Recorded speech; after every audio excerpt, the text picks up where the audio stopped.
bula sakana turanga na marama dorbo nelewa enalo moninonda wasini ngau na binakongo nangonongo na tarachu kini vidana itukutuku lelib na mateni tukutuku na taraichu na lomoni wasini nonda ngonongo ana itukutuku ni kamembala kana baga sina itini alotam se nabi baga sina itini alotam enda na rede kina baga tambagin do na iwola se na kospeli sabola uluki uluke abambauchi ni wolo ko virna kai bi matni tutani kene matai abambauchi talanga ni wolo saranga baga tambagin do virna kai kris me baka na karatu kuno na scholars ni voltam enda kila ni oluke o ko e wuni wai ni na non ra baga ndike virna scholar ni voltam bo wuni wai volio ko ya ni pola ni wuni wai na karatu kuno na scholars ni voltam bo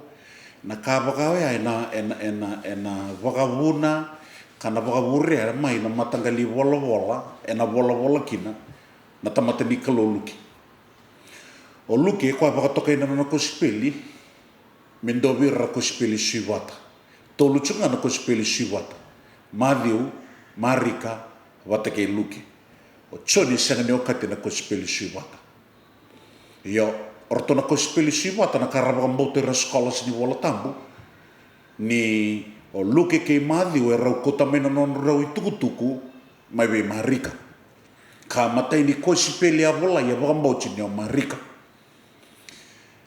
ni ndare na non i wola ele mona itukutuku e wase chukngau ko ya uma wase chukngau baka uma na itukutuku wase o marika baka uma rongai vinda baka lalai o luke wataki madhiu ka nduitu na uto ni non radi wola me pakataki madhiu ka wola vira na chiu a uto toka ni non wola me pakataki la ni o chisu o kana non mesaia na chiu o marika uto toka ni non wola ni o chisu na ndau ni bengarami ka bakambauti ni wola ko vira na kai roma o luke me pakausa tuku no titiko wola virna kai bi matni tutani ratukuna na scholars ni wola tambu na do dingo na wola tambu nyoka wola virna kai kriki kwa wakati na lomo ni matni na kai bi matni tutani ka uto to ni na itukutuku nyo chisu na lubini tamata e bunga na bi talno baga durichu na ngonongo ni sasanga ni ngam ni ndi bosa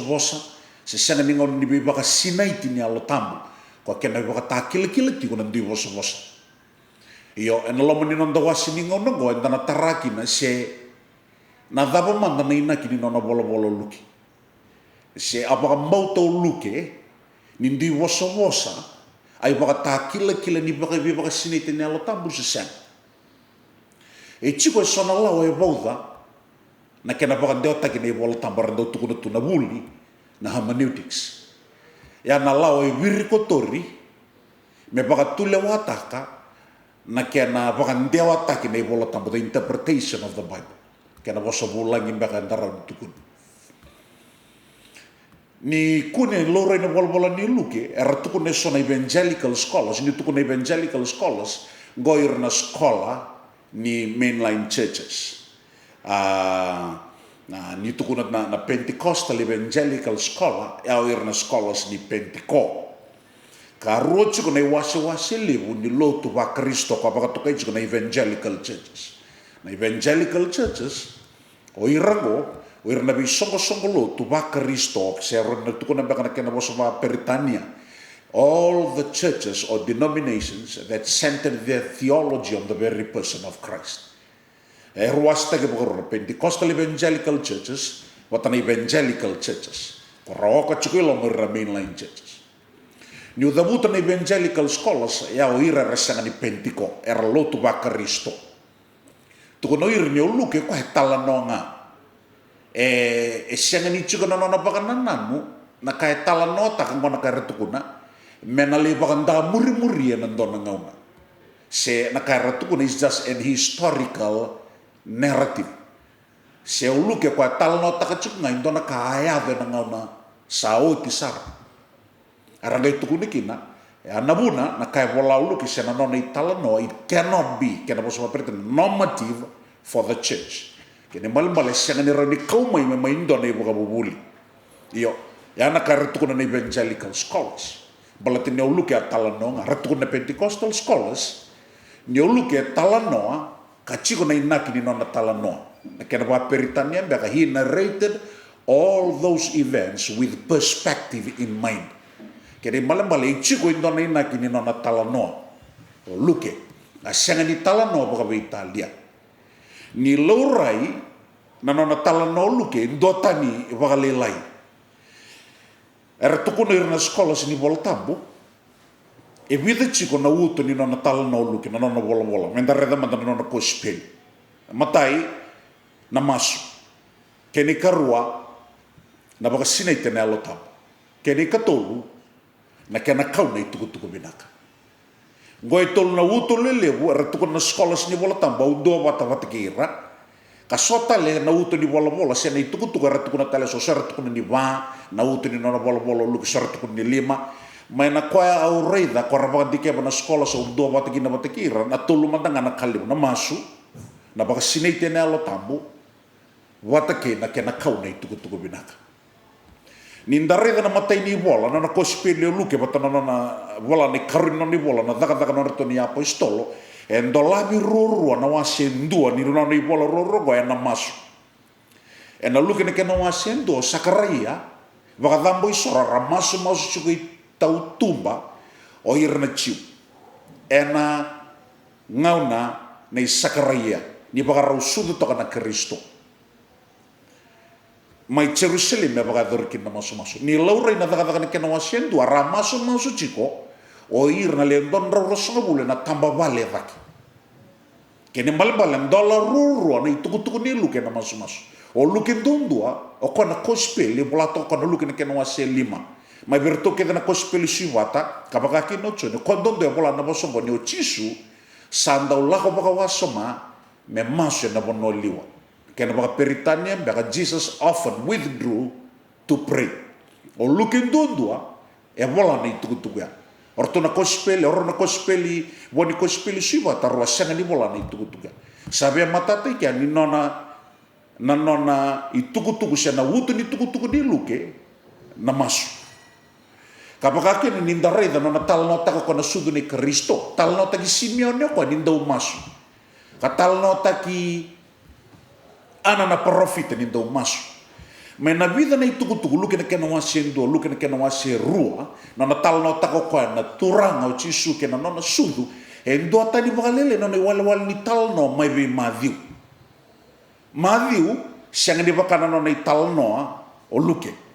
O luke ni oreda na nona italno, saba ka mbimbi takasartunga ko na alotam.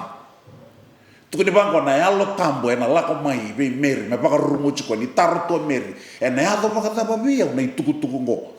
Me una baka sudu mo indona ngone ni sember niu mode wata ke na dona tangani ngai tukuna na ibola tambo ni tukuna na inglo so Gabriel ni alo tambo ni kalo na mai baka rumuchi iko ka tukun telanga ni tukutuko ni o Simeone tamata alo dondo sanda ulako bole na alo tambo tukun telanga ni tukutuko bil sapedi na ngone ngo o choni o kwaya ena baka sinay tene alotambo na ngona ngai kuni tagi chikin.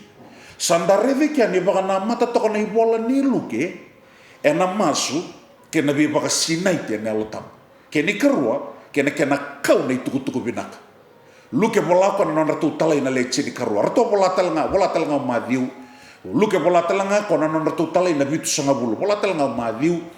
O luke ko bola ko ya na non rato wa kauta ni tuku binaka na donan rauro sanga bulu ni wote na non rabaka sinete ne lo tambu na daga na kena wase rua ya rasini bola orto na boni kos pel shibat o luke endona ka ando tani kino kwa na bola ko na luke na kena wase chini kalima o ya na ngone din roi na sipi kayali wakaki na kena tigini sili wakayali na bangara o koya bagaya lia na ya mekunya do tukuni tu na wutu ni tuku ya na luke ni kena wase chini kalima the mission of the Father kene mbale baga na mata to ni bol ni luke manatul na ulutang lelebu ya masu ya lo tambu kena mission sana kau ni tuku binak Sangay baka matata taka sa roko ya, na baka sinay tinialo tambay na taka na kena wasiru na kena tete baka totolosar na itukutuku binaka.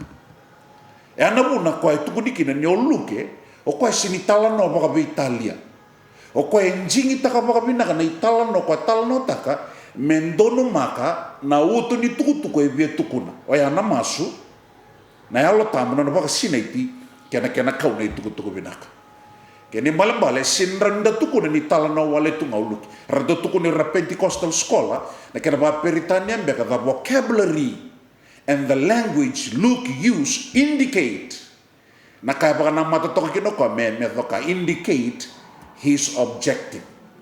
Na kaya binakato ko ya merakila o irna lewili kana na ibol. Ya na muna baka na matatoka kino na bola ni Luke. Ni wili ka toka me na bola Luke. Me ado sara me na Luke na kena masih rosa ngabul kaba. Me na tiki ne ba sanga bul kandia ke ba kaundon. Tukuna toka bango chisu na nata berto nanti se peli. Do lako do liwawai Jerusalemi. Mando wara kana kaya taka kota mang. Wasa toka na turango chisu.